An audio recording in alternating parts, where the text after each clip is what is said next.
Oh, she's such a gold digger, she doesn't want to go 50-50.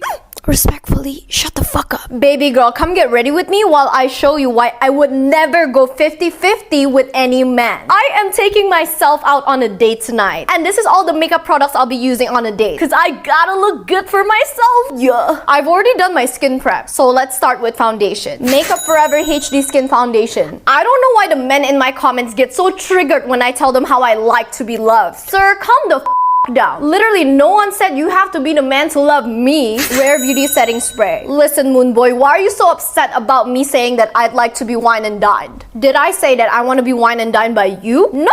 Esca Bronzer. Mineral Botanica Contour Stick. Dior Backstage Palette. Why are you calling women gold diggers when there isn't gold to dig? Rare Beauty Blush in the shade Hope. And also, why do men like to use, oh, it's giving fatherless behavior, or she probably has daddy issues, as an insult? I don't get it. How is that an insult when it literally refers to men who have failed as fathers? Rose All Day Concealer. Why are you so worried about me wanting all the fine things in life when you should be more worried about their hairline, boo-boo? You know what's funny? There's like two types of men who watch my content. One is usually writing down really mean, nasty hate comments, or sending me a whole paragraph in my DM saying, you know, you kill yourself. But the other one is usually the ones who come up to me and be like, oh my god, Jazzy Right, I watched your content. I know it's for girls, but I truly enjoy it and I think you're really funny. That's the one you want to date, because that shows that he is very secure with himself and he isn't worried with what a 24-year-old is saying on her social media, and it doesn't threaten his masculinity. Rose All Day Brow Gel. Givenchy Prisme Libre Loose Powder. To bake that yeah. Bake. Shiny. Gone. Hourglass Ambient Blush. So pretty! Oh my god! Charlotte Tilbury Beauty Light 1. Rare Beauty Highlighter. Tarte Glamazon Palette. Yeah. Mercredi Lashes. Laneige Lip Mask. Something Checkmate Lipstick in the shade Cold. Baron Bliss Lip Tint. And lastly, Dior Lip Glow Oil. And if my math is mathing, that is a total of, and that doesn't include skincare, hair care, body care, beauty treatments, etc. So boys, calm the down. If I say I want my doors to be open, I didn't say that I want my doors to be opened by you. If you see any of these as more of a chore than a sweet, simple gesture, then it's simple. Move out of the way. And like I said in the beginning of the video, I will be taking myself out on a date, so I'm going fine dining alone. I'll see you in part 2. Okay, I love you always. Bye. What is a friendship lesson that you've had to learn the hard way as an adult? If you are a confident person, you have to be friends with other confident people. If you are someone who is happy with their lives, you have to be friends with people who are also happy with their life. You cannot save people and they will resent you for even trying. If you are someone who plans to continually level up and grow in your life, you're going to lose a lot of friends. That is part of the price that you pay, also known as crabs in a bucket. Whenever one crab tries to break out, the other crabs drag him down. People want to see you do well, they don't want to see you doing better than them. It doesn't matter how much you try to uplift these friends. It doesn't matter how generous you are with your blessings with these friends. The more you try to uplift them, the more generous you try to be, the more that they're going to resent you. If you're going places in life that they would love to go but are too afraid to go, there is nothing more dangerous than an insecure person. And you're going to find yourself having fights with them over the most trivial shit, because the last thing anyone's going to do is admit when they're jealous of somebody, especially admit when they're jealous of their friend, someone that they should be happy for if they were a decent person. The thing about jealousy is it's so subconscious. So a lot of times people are experiencing it and they don't even realize it, or they won't admit it to themselves. So you'll have a girl or a person who's supposed to be your friend making an issue over something like the fact that you wore green 4 days after she wore green and you knew what you were doing when you did that. And it's gonna have you going insane. Like, gosh, did I know what I was doing when I wore green 3 days after Samantha wore green? Was that shitty of me? Like, it's gonna have you thinking about stuff like that. The most ridiculous shit that people pull out their asses to justify having an issue with you because they can't admit to themselves or you that they're jealous of you. So just cut your losses. Someone who's insecure or someone who doesn't like themselves is never going to be happy for you or your success. It's not possible. It's not how their brain's wired. And it's very easy to tell who these people are. They're the people who talk shit about random strangers whenever you're out. The people who are like, look what this girl's wearing. And you're like, why? What's the point of that? Matter of fact, a lot of y'all's mothers are like this, but that's a different video for a different day. So they're never going to admit they're jealous of you. It's always going to be you do too much or you do too little or some other bullshit excuse. Don't dim your light for anybody. Having relationships like this can set you back so far. Cut your losses and get new friends. I'm gonna ungatekeep something really quick. You know that girl that drives really nice cars, lives in a really nice area. She's always posting trips, bags. She's doing all these things. And I know what you're thinking. You're like, oh, she has to be. She's not. She's just gatekeeping what she's doing in order to live like this dream lifestyle with really good time freedom, when in reality she makes all of her own money, but she's just gatekeeping it. So I'm gonna tell you, she does sales, and more than likely she doesn't do some sort of like corporate sales role like SDR, BDR. She does something like remote sales, or I don't know, like I did door-to-door sales. That's how I started, and we would work like dogs for 3 to 4 months, and then you don't work for 8 months and you just get paid year-round. It's a really nice system. And then I transitioned to remote closing, which is where you essentially like close deals and close leads that are already warm, already set up for you from other companies. So that's what the girlies are doing. Like, swear to God, everyone always asks me like, how do you afford this apartment? How do you drive a pink Porsche? How are you always on trips? Like, it's because I got into sales. The secret to becoming hot is by taking all of your hot friends' thing. You know how in Transformers they're like strong on their own, but they're super strong when they become Megatron and they like come together? Here are 5 things I've taken from 5 of my hot friends. My hot friend Brie always uses Lumify on her eyes. She will literally carry this in her purse when we go out, and she has the most mesmerizing eyes. If she even looks at a guy, he will just melt. Thank you, Brie. My hot friend Claire is Greek, and she has the most amazing tan. She taught me to always use a body shimmer. May never have a tan like Claire, but at least I can fake the glow, so thank you, Claire. My hot friend Christine is not really a girly girl. She's more of a gym girly. Everyone is always asking her about her lips, and she doesn't use lip gloss. She only uses her Summer Fridays lip balm as gloss. There are people on the internet who would die to look like Christine. I would die to look like Christine. I love this hack, so thank you, Christine. Now, my hot friend Blen is a true New Yorker. She has always had the most amazing gold jewelry. She layers them, and she just looks so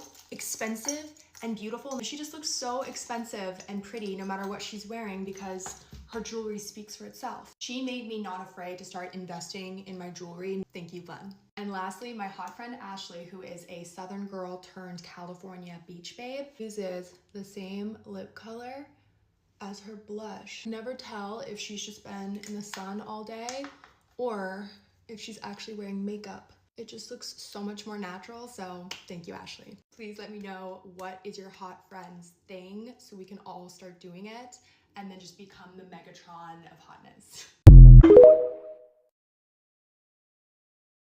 My mom swears that I'm a completely different person than I am from last year, so I kind of want to talk about things I had to cut out and stop doing in order to be the hottest version of myself. Still working on this is cutting out all negative self-talk. Something people do is humor, but honestly, it can kind of be awkward, and I feel like there's no point in it. You're just kind of setting up how other people are going to view you. I cut out all toxic friends or people in my life that I just felt like brought my energy down. I'm definitely not saying to burn bridges, but I just kind of slowly started to distance myself from people that I felt like every time I left hanging out with them, I didn't feel good about myself. Stopped oversharing with everyone. I know what you're thinking, like I post my whole life on social media, and don't get me wrong, I'm open about a lot of topics, but I definitely think oversharing about personal struggles or anything very intimate shouldn't be shared with the whole world. Another thing I stopped doing was being very defensive when anyone would try to open up to me or talk to me. Those kind of people are the ones that can take constructive criticism.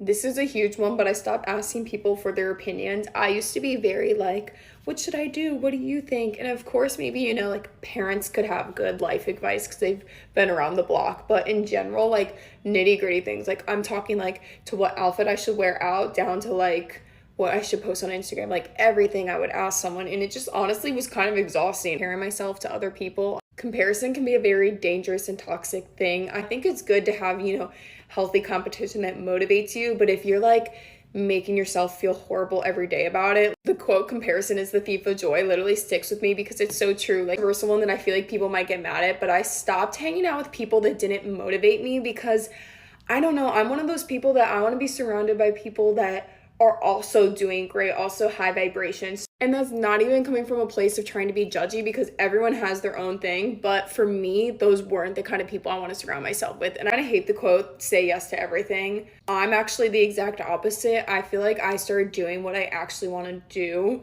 within reason. I'm not saying like things you have to show up, of course. But like if I didn't want to go out and drink, I didn't drink. New York's actually really helped with the whole FOMO thing. I was talking to another girl about this and she's like, the thing with living in New York is there's always going to be something going on. So it almost kind of cures your FOMO. I was never one of those people that had much FOMO to begin with, but it's like, if you miss something, you always know every day there's going to be something else you can go to. The last thing I changed and stopped doing to become the hottest version of myself is just overconsumption in general. I've really tried to consciously like not overwatch. You need to buy all these things or you need to do all these things. And a lot of it is just like, BS. These are just little things I had to cut out in my life in order to be like the best version of myself.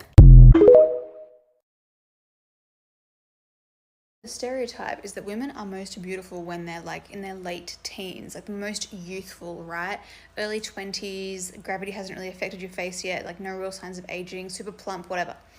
Well, I think that's actually not true. Every time I've seen like an influencer or like a celebrity or someone that I haven't seen in a while and I think they look particularly amazing, I Google their age and now it's become a pattern. They are always 26. I look back at my old photos when I was 26 and I think that was a peak of mine too. 26 is like your face is a little bit older. It's kind of like, but you still have that like, the plumpness in it.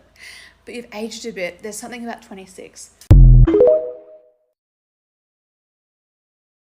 So I remember when I first started my 9-to-5 right out of university. I was a 22-year-old kid full of passion in his eyes. I started my first job as a brand manager at L'Oreal, and I genuinely wanted to make an impact on the business and just learn as much as I can. I didn't mind working after 5 to get things done. Then 2 years later, like most people, I got jaded and I stopped caring. I realized that your work didn't actually matter. L'Oreal was a 100-year-old company worth over $200 billion.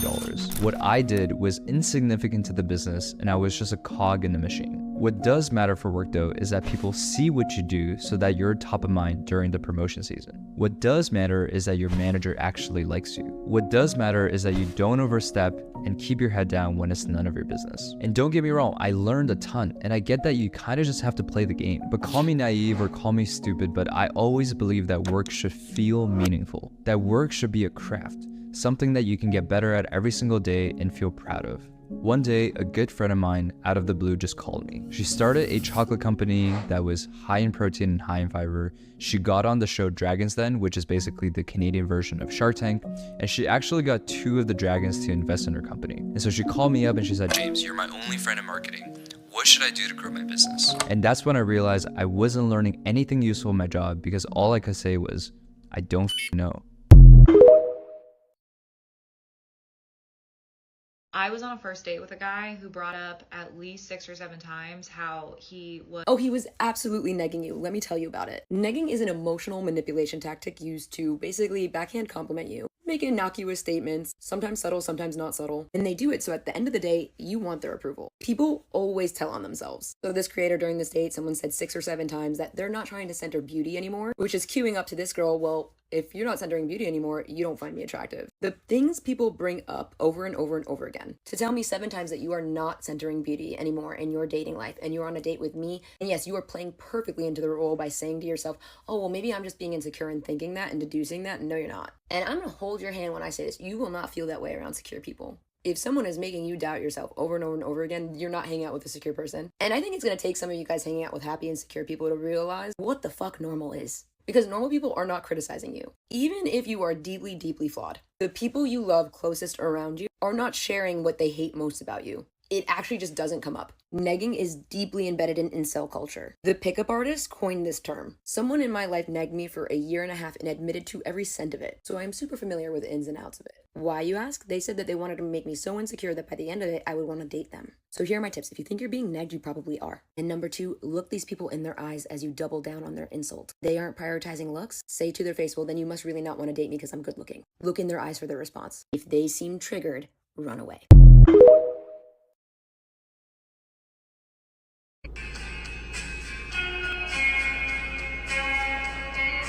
I'm sorry, but this is one of my biggest fucking pet peeves. I will just never understand bringing your boyfriend to everything. I had a friend once that had moved to the same city that I was moving to a couple months before me, and when I finally moved, hadn't seen her in forever, so she asked me to grab dinner. He told me like an hour or so before that her boyfriend was gonna come, and I had never met him before. I was like, oh, is this gonna be awkward? Like, now I can't really talk to you about things I wanted to like open up and update you on my life about. But I wasn't gonna say like, you can't bring him. So I was trying to be nice. I was trying to be open to it.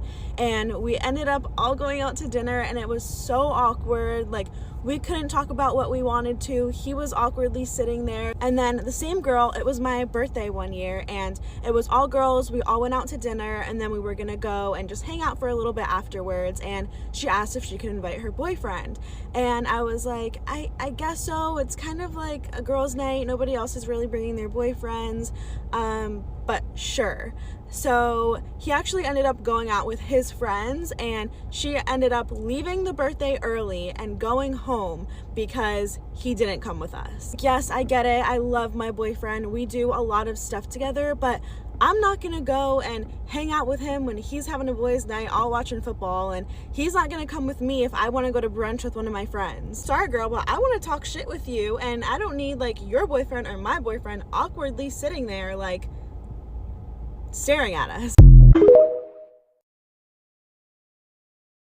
Hot take, but your crazy friends will give you better advice than your responsible friends. Because think about it, whatever bad situation you got yourself into, your responsible friends are gonna look at you and they're not gonna be able to relate. They're gonna be like, what the fuck? How did you do that? Your crazy friends, on the other hand, I guarantee you they've been in that situation and they've probably made it even worse for themselves. And that's why they're exactly who you should call. Because 1, they're non-judgmental. And 2, sometimes the best advice you can get is hearing what not to do. So basically, if you need advice, just call me. Crazy friends, rise up.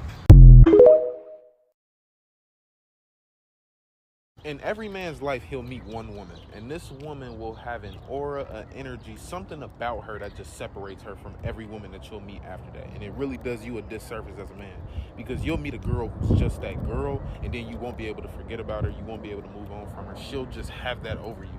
And I don't know if it's a good or bad thing.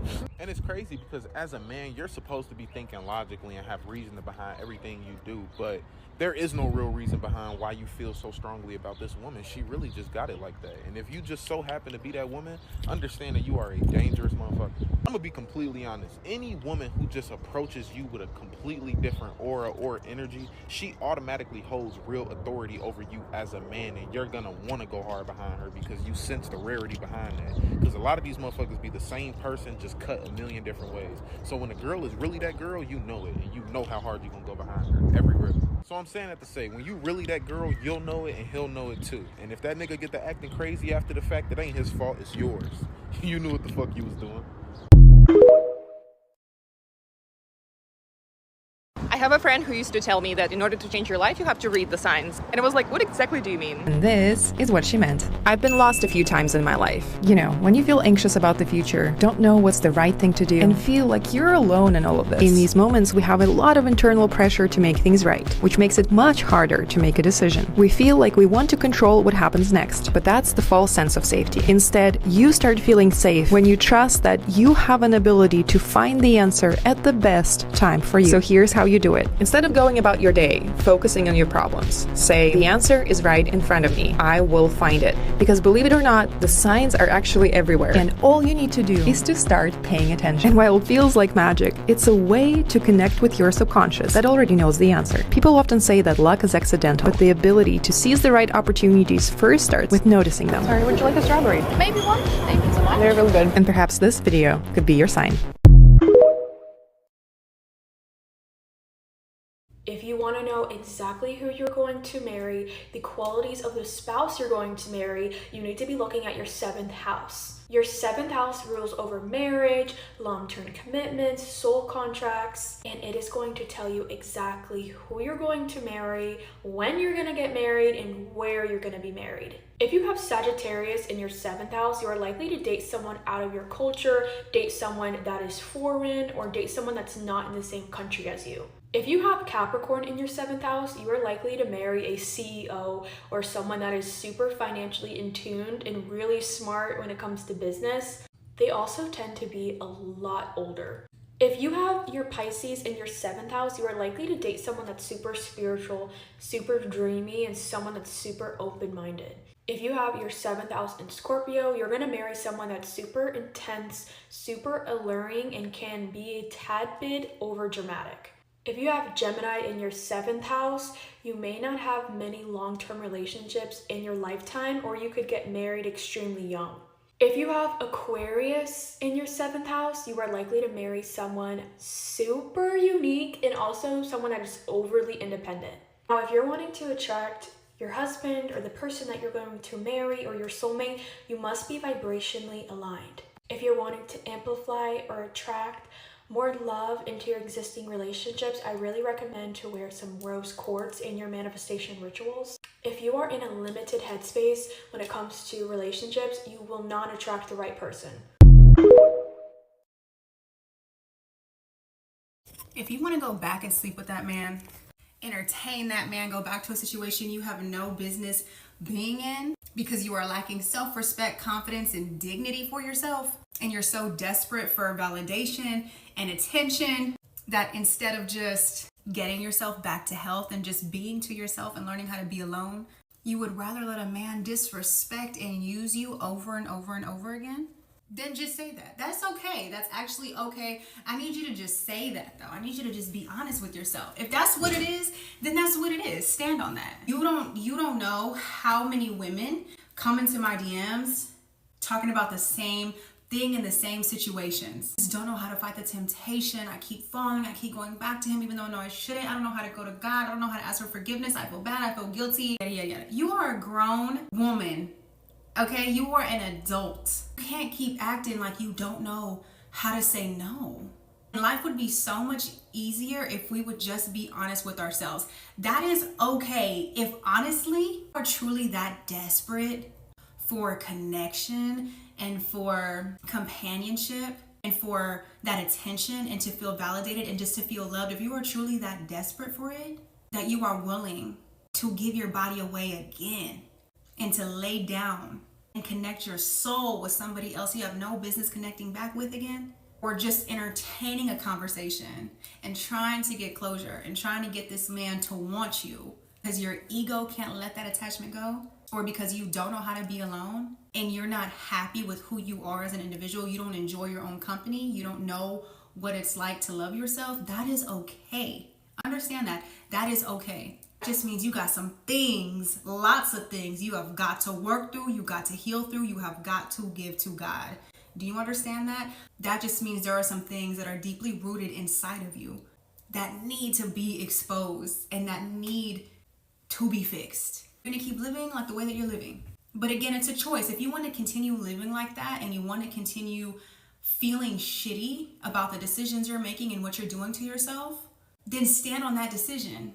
Don't cry about it. Don't feel bad about it. Don't act like you don't know how to escape that. Don't act like you are just this weakling of a person, because you're not. Come with me to Psalm, okay? Psalm 32 verse 5. Then I acknowledged my sin to you and did not cover up my iniquity. I said, I will confess my transgressions to the Lord, and you forgave the guilt of my sin. I'm going to read the breakdown of that. By confessing his sin, David stopped trying to hide his guilt. When Nathan the prophet exposed him, he felt guilty for breaking God's law and ashamed for dishonoring God's name before the people in the royal household. If we think we can hide from God, we will experience no relief. I'm going to say that again. If you think you can hide from God or yourself, you're going to experience no relief.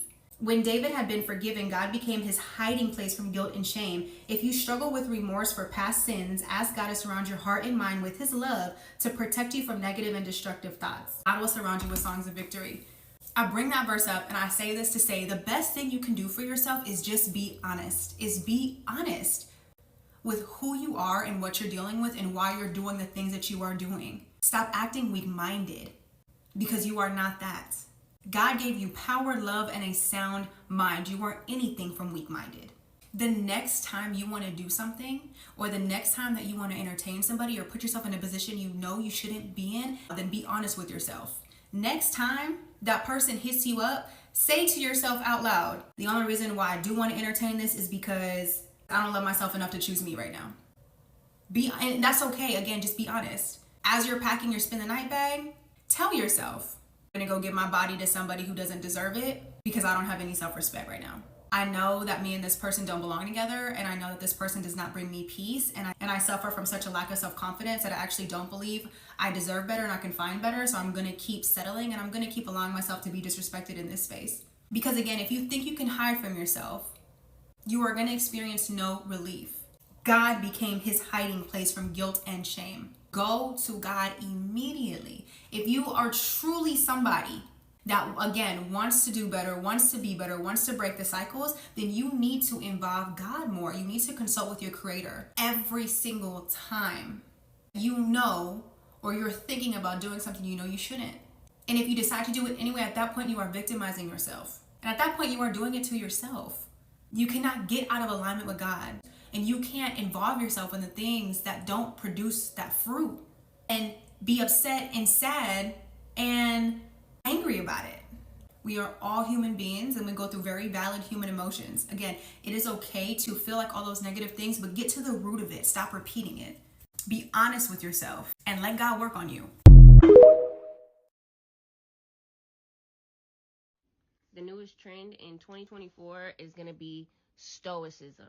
This is my time to shine. Let's talk about it. When you have those people that go through the most horrendous, traumatic, toxic events in life and they just come out seemingly completely unbothered and stable within themselves, these are people who have mastered stoicism. But the reason I think stoicism will begin to take off this year and probably in years to come is because of the amount of pain and hardship that we have to endure ourselves, but also that has become evident to us via social media. Eventually, there will come a point where no one else will be able to handle all of your emotions.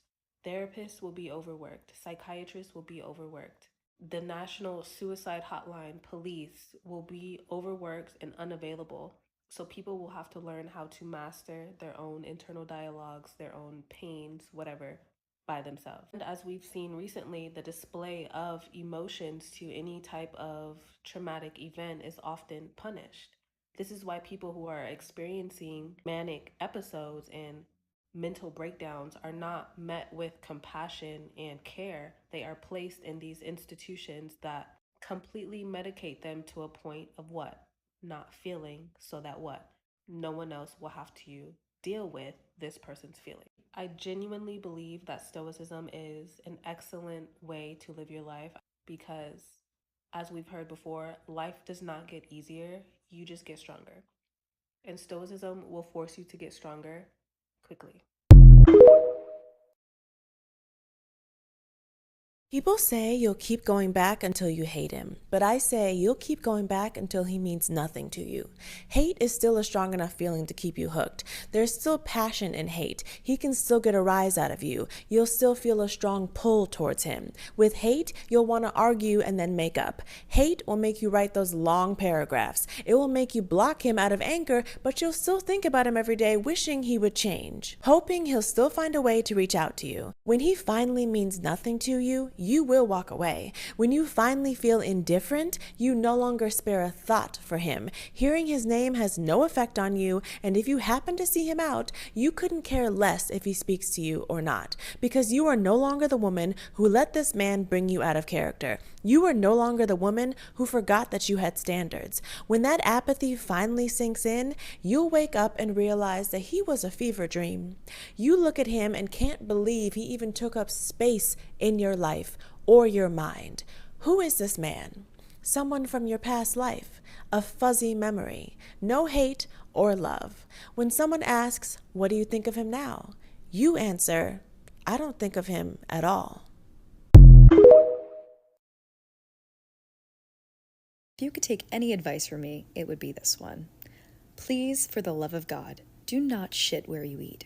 And if you don't know what that means, I'm gonna break this down in the most easy way possible. Where you work, the gym you frequent at, cafe that you really love, just places that you go to often, daily, that you are a regular at.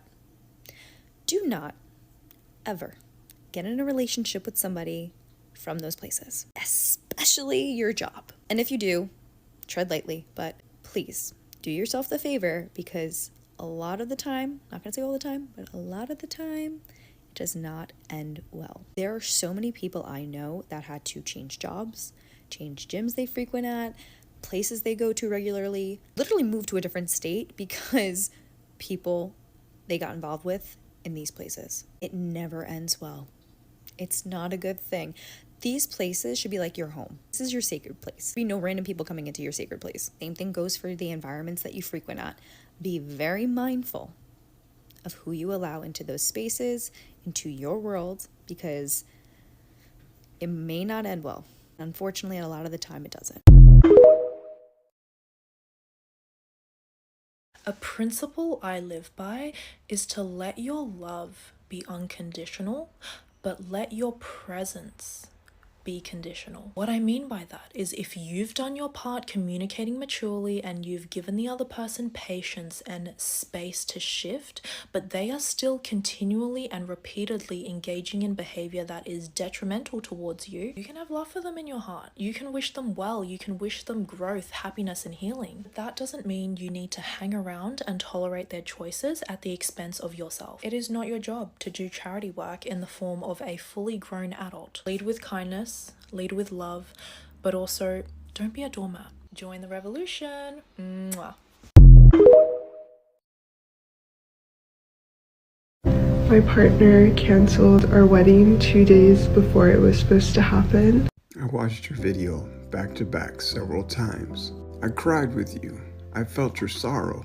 One thing that stuck out to me is when you said that your ex hated when you posted on social media. You even felt guilty about posting this video on social media, even though you guys are no longer together. You want a life partner that allows you to express yourself. I watched some of your other videos. They are full of life and energy.